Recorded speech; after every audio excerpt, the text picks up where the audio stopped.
Vaksin tahap pertama dilakukan kepada personel Kepolisian Polres Pelabuhan Makassar. Sebanyak 500 personel menjalani proses pemberian vaksin dimulai dari pendaftaran dan pengujian tekanan darah. Menghindari kerumunan, personel Polri ini dibatasi 100 orang setiap harinya.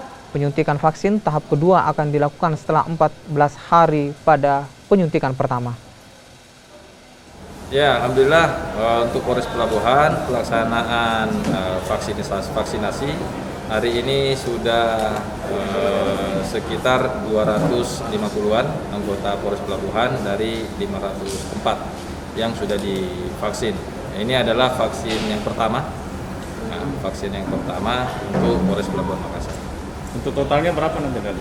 Totalnya nanti seluruh anggota Polres ada sekitar 504 orang. Ya, semuanya akan divaksin. Ya, walaupun mungkin ada beberapa orang yang memang belum lulus screening, ya, tapi setelah nanti waktunya udah bisa divaksin akan divaksin.